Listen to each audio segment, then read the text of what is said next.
Hello, je vous retrouve aujourd'hui pour un nouveau vlog et en fait je pense que ça va être comme un update lecture parce que j'ai beaucoup de lectures à vous présenter et en cours. Donc ma première lecture en cours c'est enfin L'Empire du Vampire de J. Christophe, donc qui est un beau pavé de je ne sais pas combien de pages. 950 pages, donc c'est un beau bébé. Alors de base, c'est vrai qu'il me faisait envie, mais c'est vrai que moi les vampires c'est pas trop mon truc. En tout cas les vampires tels qu'on les connaît, un peu gentils, etc. Et en fait, du coup, j'ai vu la vie de Emmeline de Perfect Flow, puis Rémi de l'Encre de la Magie. Et en fait, ça n'a rien à voir parce que c'est vraiment les vampires sanguinaires, sans pitié, un peu sadiques, etc. Et donc là, en fait, on va suivre Gabriel de Léon, qui est un saint d'argent, donc voilà, qui travaille au nom de Dieu. Voilà, c'est un soldat de Dieu, on va dire ça comme ça, qui travaille pour l'ordre et qui, donc, en fait, au début, est emprisonné et en fait, il va raconter sa vie. Donc en fait, ça va un peu faire comme le nom du vent ou Calam. En fait, ce sont des personnes qui racontent leur passé mais qui sont emprisonnées à l'heure actuelle. Et donc on va remonter à son enfance, enfin oui, depuis son enfance jusqu'à jusqu'à ce qu'il soit là, donc j'imagine. Et donc on va voir comment il a intégré l'ordre d'argent, comment il s'est retrouvé à combattre les vampires, et en fait dans cet univers, donc au début vous avez un univers normal, et en fait un jour la nuit est tombée, donc ça s'appelle la mort du jour, et en fait du coup les vampires de base ne peuvent sortir forcément que la nuit, et donc en journée ils étaient un peu absent, sauf que là vu qu'il y a eu la mort du jour, alors il fait pas totalement nuit, donc il fait nuit quand il fait nuit, mais quand il fait jour en fait c'est vraiment juste une lueur, et donc forcément les vampires sortent plus facilement, même s'il y a encore quand même une lueur du jour. Mais voilà, depuis la mort du jour, du coup, il y a une augmentation de morts et en fait d'attaques de vampires, etc. Et donc du coup il y a cet ordre qui a été créé du coup par l'impératrice Isabella et l'empereur Alexandre. Est-ce que c'est Alexandre? Je sais plus. Et voilà. Et en fait, du coup, je vous raconte pas plus parce que je suis pas sûre que dans le résumé on en dise plus. Non, voilà, c'est un saint d'argent, le membre d'une confrérie qui défend le royaume et l'église contre les créatures de la nuit. Alors oui, donc il n'y a pas que des vampires, il y a aussi plein de choses, hein. Il y a aussi toutes les créatures qu'on connaît, des nymphes, je sais plus s'il y a des trolls ou des machins, enfin voilà, c'est les créatures de la nuit de manière générale, mais ceux qui prennent du pouvoir, voilà, sont les vampires, qu'ils appellent pas en fait vampires, mais sang-froid. Voilà, et en fait les sang-froid, en fait les vampires qui en croquent d'autres, en fait soit ils meurent, enfin ceux qui sont victimes, soit ils se relèvent en fait, mais c'est pas, en fait c'est un peu aléatoire, personne ne sait si cette personne va mourir ou se relever en fait à un moment donné, du coup devenir un sang-froid aussi. Et vous avez une hiérarchie, donc vous avez les hauts sangs qui sont un peu la noblesse des vampires et qui sont les plus forts, etc., les plus rapides, et vous avez voilà le bas de gamme, enfin les petites classes, enfin, vraiment il y a vraiment une hiérarchie chez les vampires aussi. Enfin, je dis les vampires, mais ils appellent vraiment les sang-froids, hein, ils appellent pas ça les vampires. Et voilà, et donc là il y a une guerre contre ces hauts sang, et voilà. Donc on va découvrir toute son histoire. C'est hyper sanglant. Alors je m'en doutais, hein, vu la couverture, mais c'est hyper sanglant. C'est vraiment gore, c'est vraiment effroyable. C'est l'horreur, c'est vraiment voilà. Et il faut s'attendre à tout ça. Et d'ailleurs il y a pas mal de trigger warning, hein, parce qu'on parle aussi de violence, de viol, de torture, voilà, il y a beaucoup de langage grossier aussi, enfin vraiment. Après, si vous connaissez J. Christophe, un peu comme de Nevernight, vous savez, hein, c'est un peu le même style, mais là je trouve que c'est beaucoup plus sanglant et plus violent, donc vraiment faire attention. Mais sinon, au-delà de ça, j'aime beaucoup l'histoire, comment elle est racontée, parce qu'en fait, il parle en fait à une autre personne, et de temps en temps, en fait, en plein milieu de son récit, c'est coupé, et en fait, on repasse dans la conversation du présent, etc. Et voilà. Et puis voilà, franchement, honnêtement, là, j'en suis à 70%, donc j'ai quasiment, je pense le finir aujourd'hui, j'espère, parce on est samedi, et en sachant que bébé dort, et que voilà, j'ai ma journée pour moi, enfin pour moi, entre guillemets. J'espère le finir aujourd'hui, et honnêtement, donc 70%, ça fait quoi? Je sais pas trop. Ça fait peut-être dans les 700...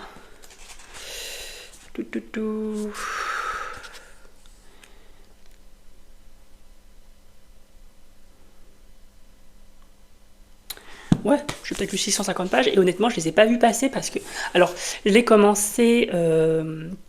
il y a quasiment 10 jours, mais en fait il y a des jours où j'ai pas lu parce qu'en fait, bon, ouais, je vais pas vous raconter ma vie à chaque fois, mais voilà, avec un bébé c'est compliqué, et surtout que là il fait ses dents, il est malade et tout, il a une conjonctivite maintenant, là, il a total, et donc il y a des jours où je lisais pas, mais en fait je pense que si je lisais vraiment tous les jours, tous les soirs quand je rentre, enfin pas quand je rentre du travail, mais quand j'ai fini toutes mes tâches on va dire, j'aurais pu le finir avant, mais là c'est vrai qu'en plus je voulais le savourer, donc je l'ai laissé traîner un peu, je voulais pas lire en me disant ouais aujourd'hui je vais lire qu'un ou deux chapitres, parce qu'on ne peut pas lire qu'un ou deux chapitres, c'est pas possible, il se passe toujours quelque chose, ou même quand il se passe pas grand chose, ça donne envie de connaître en fait ce qui va se passer ensuite. Donc voilà, j'aime beaucoup. Je vous en reparle plus tard, mais ça part très très bien pour un petit coup de cœur. Voilà, je vais voir, mais en tout cas c'est très très bien parti.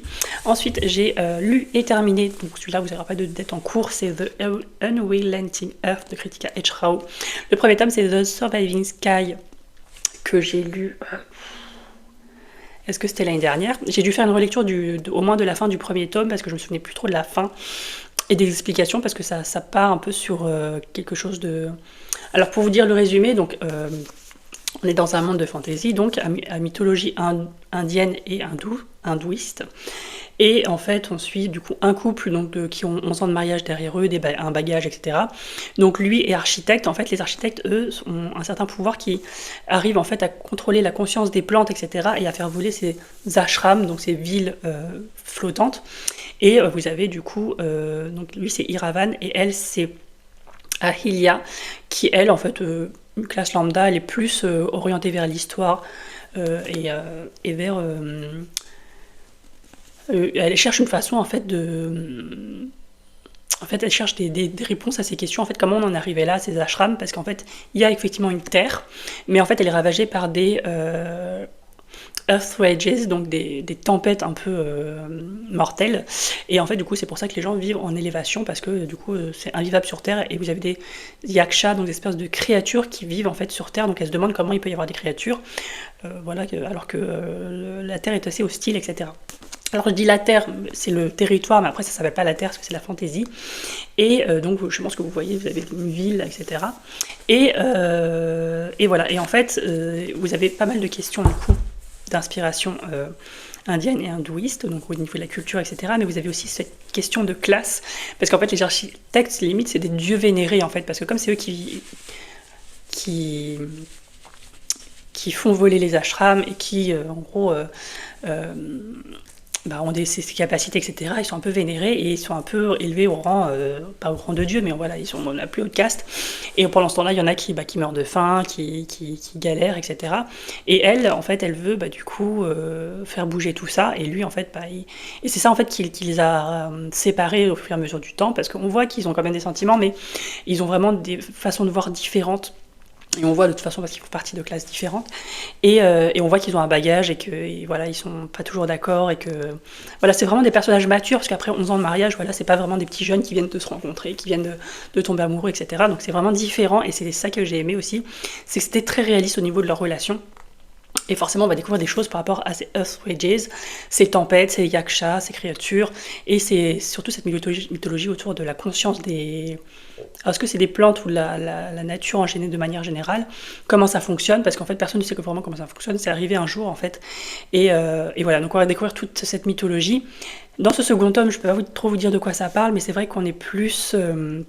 C'était un peu plus compliqué au niveau de la science-fiction, ce côté explication de l'univers, etc. Il y a des choses que je n'ai pas compris, parce que forcément c'est de la VO et c'est très dense, mais c'est vrai que ce tome 2 était un peu plus... Alors le premier, j'ai eu un gros coup de cœur, j'ai mis 5 étoiles, mais celui-ci j'ai mis 4 étoiles parce qu'en fait il y a des moments où je trouvais que on tournait un petit peu en rond. Et bon, la fin, voilà, malheureusement le tome 3 n'est pas encore finalisé, je crois, mais c'est vrai que cette fin elle implique plus de questions, mais en tout cas on a eu des réponses par rapport à la fin du tome 1, mais on a aussi des questions qui apparaissent du coup dans ce tome 2. Donc voilà, si vous aimez, si vous lisez bien, alors là il faut vraiment avoir un bagage en VO quand même, mais si vous lisez en VO, et c'est vraiment une mythologie qui change, un univers qui change, des personnages qui changent au niveau par rapport à la fantasy classique qu'on connaît, donc des personnages un peu plus jeunes, des personnages un peu moins réfléchis, un peu moins complexes. Là, c'est vraiment, voilà, tout est complexe. L'univers, la mythologie, l'intrigue, tout ça, les personnages, tout est beaucoup plus complexe. Donc voilà, j'ai beaucoup aimé. Et d'ailleurs, j'espère que. Il faudrait que j'aille voir quand le test que le tome 3 sort, parce que j'ai dû relire un peu la fin du tome 1 pour me rappeler. Et j'ai pas envie de relire non plus. J'aime pas trop faire de relecture juste pour me rappeler en fait. Quand je fais des relectures, c'est parce que j'ai vraiment envie d'y retourner et pas tout simplement parce que j'ai envie de me rappeler de certaines choses. Ensuite, j'ai lu The Wren in the Holy Library de K.A. Lind, qui est sorti, je crois, chez Brajlon ou Big Bang, je ne sais plus, je crois que c'est Brajlon, qui est sous le titre L'oiseau dans la bibliothèque. Donc voilà, donc ça c'est la version classique aussi, mais avec voilà. Je trouve qu'il est très joli pour un. Enfin, c'est même pas une édition spéciale en fait, c'est une très très grande bibliothèque. Et donc que je me rappelle, donc on suit Kirst, qui en fait il y a 13 ans en fait a vécu du coup la guerre entre les de New York, donc c'est l'urban fantasy de New York entre les démons et qui sont venus dans notre monde et enfin les démons de manière générale, donc ça comprend les gobelins, les trolls, les vampires, les loups-garous, enfin voilà, quand ils disent démons, en fait, c'est vraiment les créatures. Et il y a eu un traité de paix qui a été signé, entre guillemets, et une sorte de paix, on va dire, provisoire. Et en fait, ce qui fait qu'en fait, chacun en fait, se mêle de sa propre vie. Et par exemple, un humain ne peut pas entrer chez un démon sans son autorisation, inversement, etc. Sauf qu'elle, un jour, c'est une voleuse en fait, elle fait partie d'une guilde de voleurs, et elle va rentrer dans la Holy Library, qui est en fait la maison d'un monstre. Voilà. Et lui, il est charmant, mais il est aussi terrifiant, etc. Voilà, c'est la romantécie. Enfin, considéré un peu comme la romantécie. Et pour la laisser partir, il va faire un marché avec elle. Parce que comme c'est une voleuse, lui, il a besoin de quelque chose. Et du coup, il va dire, je te laisse partir si tu va me voler ça.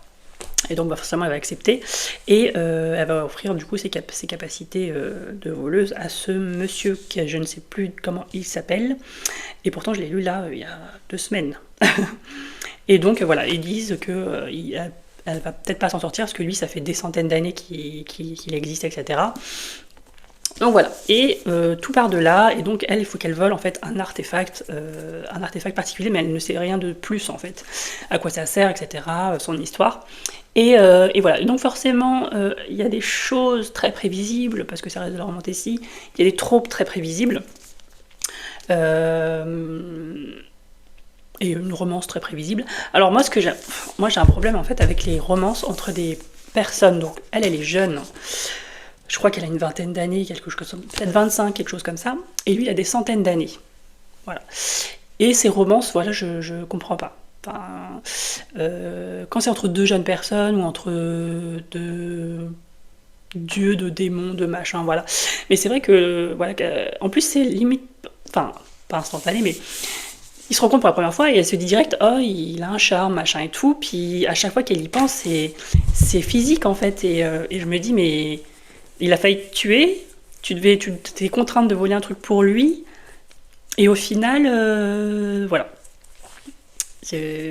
Alors, comme je vous disais, si ce monsieur avait été, je sais pas, une personne lambda, mais je sais pas, un mafieux, enfin quelqu'un de très important, etc. Mais c'est vrai que quelqu'un qui a vécu des centaines d'années et qui tombe un peu littéralement sous le charme de la fille, parce qu'elle est impétueuse, parce qu'elle est courageuse, parce qu'elle a du cran, etc. Qu'on aime ses qualités, je veux bien, mais qu'on tombe un peu, voilà. J'ai trouvé ça un peu trop rapide. Et surtout qu'à un moment donné, c'est genre, je ferai tout pour toi, alors qu'on est au premier tome, quoi. C'est une saga. Je ferai tout pour toi, en gros, je t'abandonnerai jamais, etc. Ok. Et donc il y a plein de petites choses comme ça qui m'ont dérangé par rapport à ces clichés, en fait, parce qu'il y a des clichés que j'aime bien et que j'aime bien, que ça me dérange pas, mais ces clichés-là d'amour, pour moi c'est vraiment un amour impossible entre quelqu'un qui a des centaines d'années et une jeune fille qui est voleuse, voilà. Et surtout qu'il y a beaucoup de références physiques en fait. Donc en fait c'est pas de l'amour pour moi, c'est vraiment de l'attirance physique. Et après tout à coup qu'on se dise on fera tout pour toi, je t'abandonnerai jamais, je serai toujours là pour toi, etc.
Hello, je vous reprends du coup le soir même du clip précédent. Donc pour vous dire que du coup j'ai terminé l'Empire du Vampire de J. Christophe. J'en étais je crois à 70% et voilà, vu que j'avais que mon fils à garder et pas ma fille, j'ai pu avancer et je l'ai terminé. Donc je suis désolée pour... Voilà, j'ai les cheveux machin et tout, là c'est la nuit, il est 22h et j'ai adoré, voilà, c'était un gros coup de cœur, un 5 étoiles, je vous disais de toute façon ça partait pour être un 5 étoiles, mais là j'ai vraiment adoré.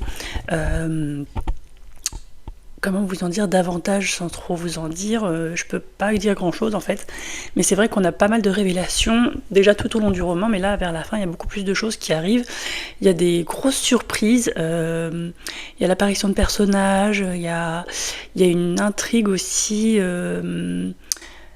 enfin il y a tellement de questions sans réponse encore, bon c'est normal parce que c'est un tome 1, mais du coup il y a des réponses à certaines questions du début, par rapport au sang-froid, etc. Mais il y a aussi d'autres questions qui arrivent, notamment concernant...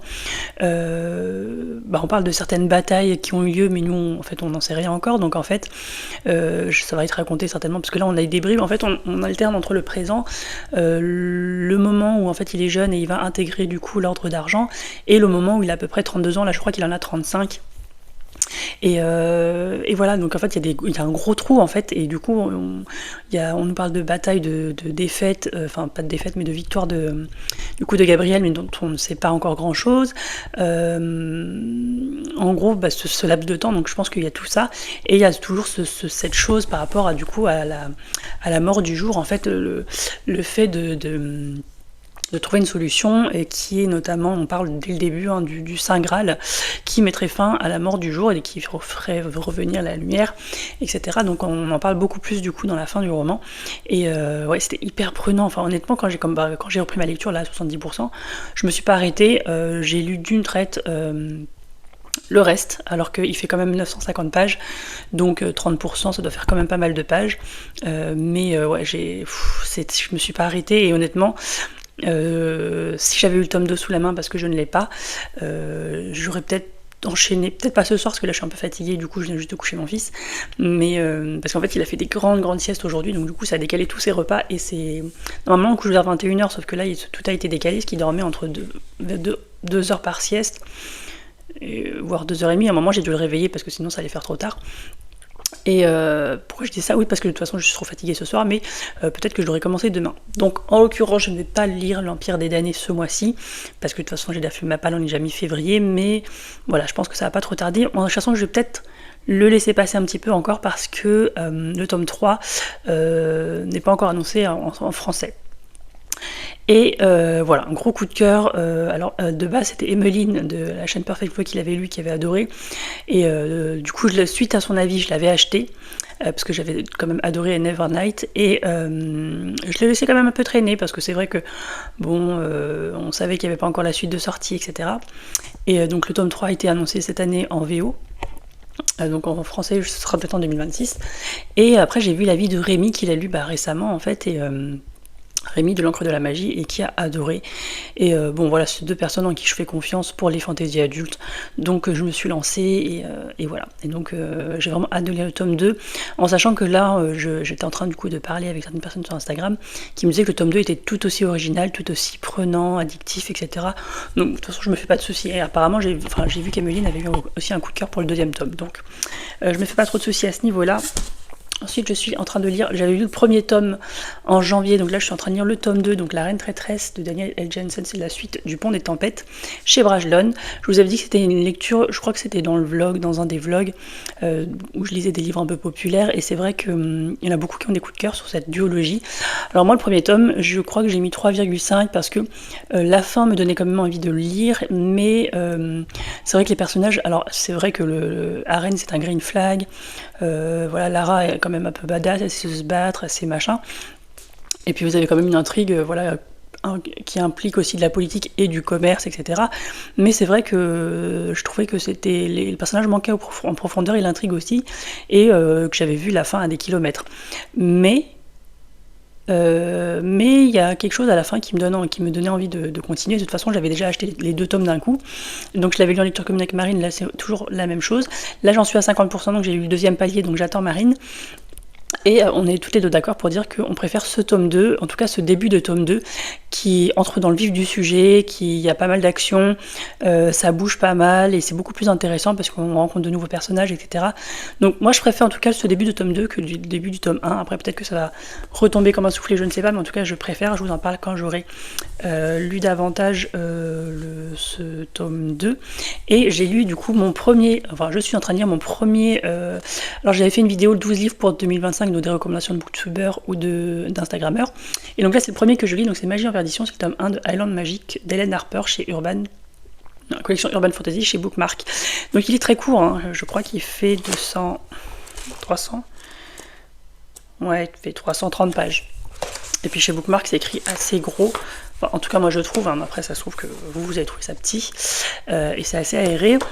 Du coup là j'ai lu 21% je crois, donc j'ai lu ça d'une traite aussi pareil, mais de 20% de 330 pages ça doit pas faire beaucoup en fait au final. Mais voilà, alors c'est vrai que l'Urban Fantasy je lisais pas mal ça quand j'ai recommencé à lire du coup en 2017 ou 2018. Enfin, quand j'ai recommencé à bien lire comme il faut, parce qu'avant je lisais 1 ou 2 livres par mois, et là quand j'ai recommencé à lire une dizaine de livres par mois, c'est vrai que je lisais pas mal d'Urban Fantasy parce que ça se lit très bien, ça se lit hyper vite, c'est hyper addictif, et même si parfois c'est un peu cliché,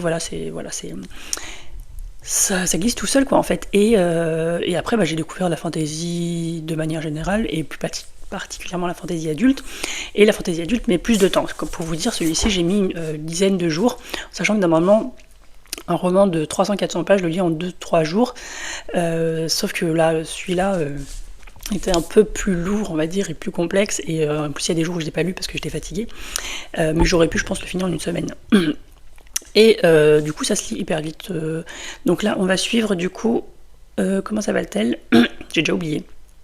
Comment elle s'appelle déjà? J'ai un doute.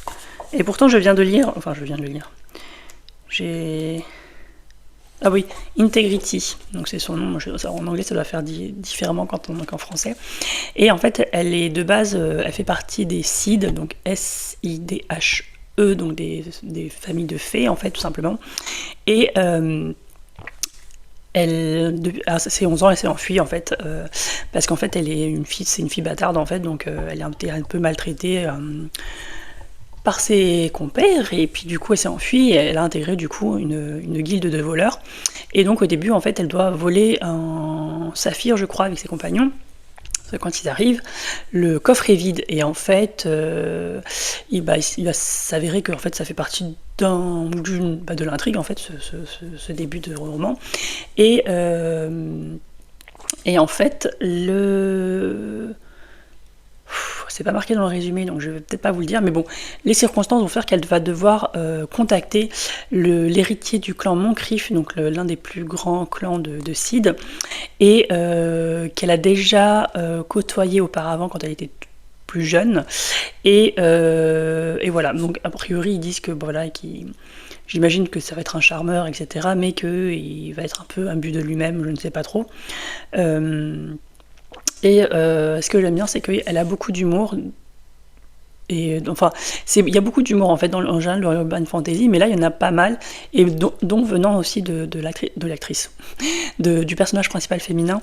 Et c'est vrai qu'elle a des compagnons de vol qui sont hyper attachants aussi, donc je trouve que ça fait une bonne fin de famille de base, parce que d'habitude c'est au cours du roman qu'elle rencontre des gens, sauf que là, ceux-là, elle les a déjà avec elle. Et donc c'est vraiment une petite famille en fait, c'est marrant parce que vous avez la figure paternelle, la figure de la sœur, du frère qui est un peu ronchon, et d'un autre frère qui est un peu protecteur. Enfin voilà, c'est vraiment moi j'aime beaucoup les fins de famille comme vous le savez. Et donc voilà, et elle a la particularité, c'est qu'elle a les cheveux blancs et les yeux violets. Donc en gros on peut pas trop se méprendre sur son origine, mais elle n'a pas toutes les réponses à ces questions. Et aussi apparemment dans ce roman elle va découvrir en fait le secret de ses origines, parce que bon, quand vous êtes une fille bâtarde, forcément vous n'avez pas toutes les réponses à vos questions. Et voilà, donc là j'en suis à là, et là donc du coup elle en est au moment où elle va devoir faire appel du coup à l'héritier du clan Moncrief qui s'appelle Byron, je crois. Est-ce que c'est Byron? Ou je me trompe avec, je sais plus, peut-être avec une autre saga d'Urban Fantasy. Mais en tout cas, ça fait plaisir de relire de l'Urban Fantasy, en sachant que ça fait un moment que j'en ai pas lu. Je crois que les derniers, c'était le 5e tome des Chroniques de Michaela Lane. Et du coup, assez récemment, The Wren in the Holy Library, donc l'oiseau dans la bibliothèque en français, qui est paru chez Brajlon, qui est l'urban fantasy, mais un peu de fantasy, j'ai l'impression, enfin un petit mélange, mais là c'est vraiment l'urban fantasy, donc avec des vampires, des loups-garous, etc. Un peu, et puis du coup des failles. Voilà, je pense que je vais vous reprendre quand j'aurai fini ces 2 romans, et peut-être quand j'aurai commencé un autre roman, tout dépend en fait du temps de montage, mais je crois que j'ai trop parlé de l'Empire du Vampire tout à l'heure, et ça va peut-être déjà faire un trop long vlog, donc peut-être que je vous parlerai que de ces 2 lectures la prochaine fois, et puis après, je clôturerai probablement le vlog.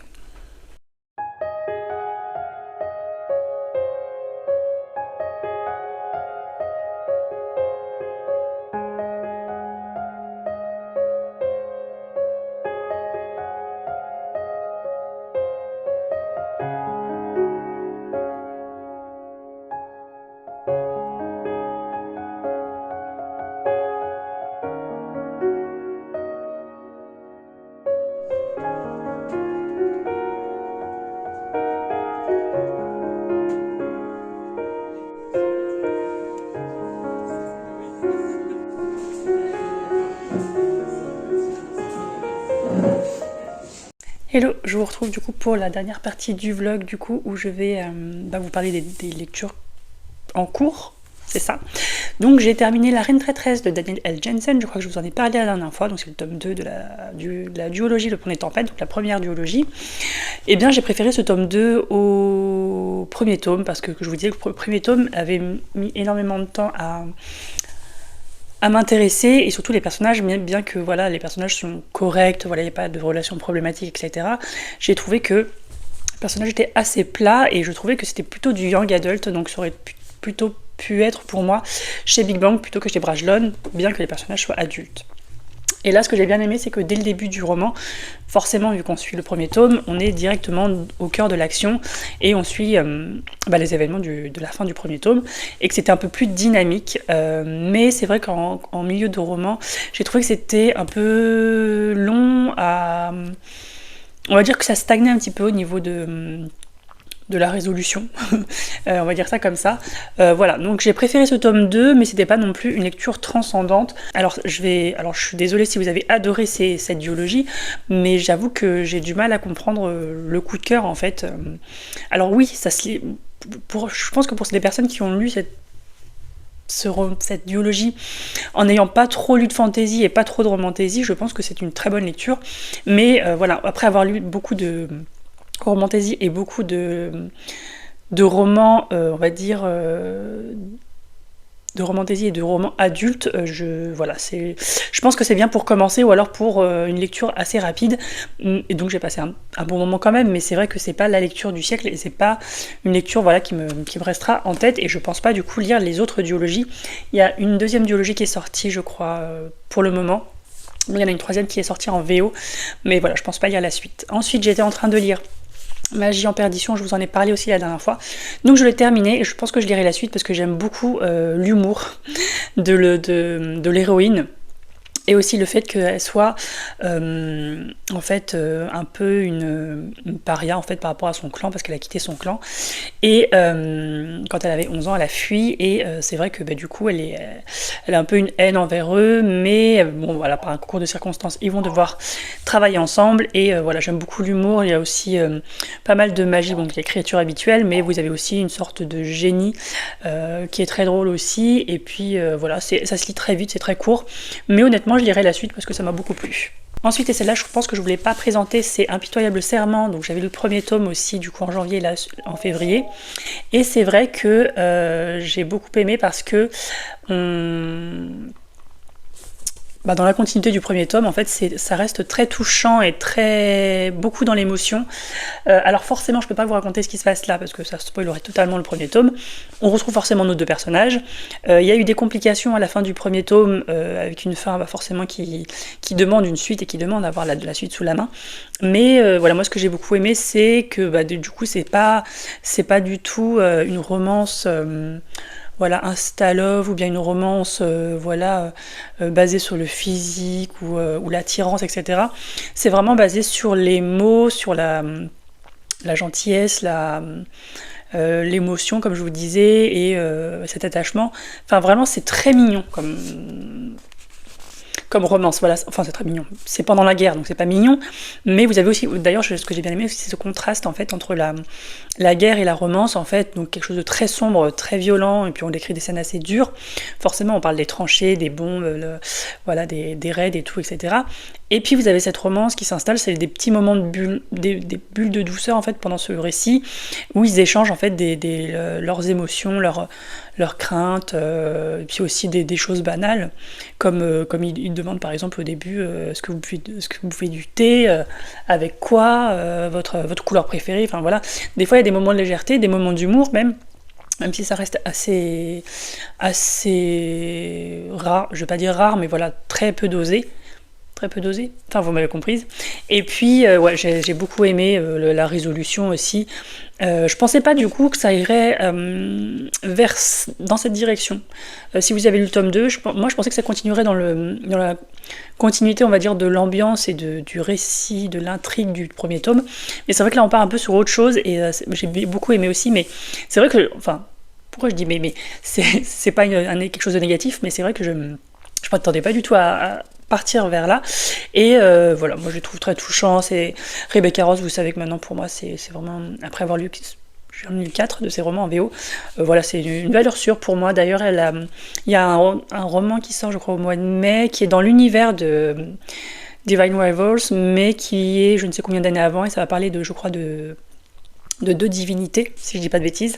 Mais voilà, j'attends avec impatience. Mais déjà, j'ai une autre duologie à lire. Je vais essayer de pas trop me dépêcher de le lire, parce qu'après, j'en aurais plus de cette autrice à lire. Mais voilà, moi, j'avais mis un 5 étoiles à Divine Rivals. J'ai mis un 5 étoiles pour celui-ci. Voilà, j'avais mis aussi 5 étoiles pour sa première duologie que j'ai lue. Donc je répète, qui sont The Queen's Rising et The Queen's Resistance, que je vous conseille vraiment si vous lisez en VO de manière régulière. Et en plus, il est très beau. Voilà. Et donc, voilà, c'est tout pour ce petit récap. Je crois que je vous ai pas pris depuis un moment, et en fait, pourtant, je lis, hein, parce que là, je vous présente 3 livres, mais c'est vrai que j'en ai lu. Je suis en train de lire le troisième. Un troisième, donc 3 en plus après cela, mais je vous les présenterai dans un autre vlog, sinon ça fera beaucoup trop de lecture dans celui-ci.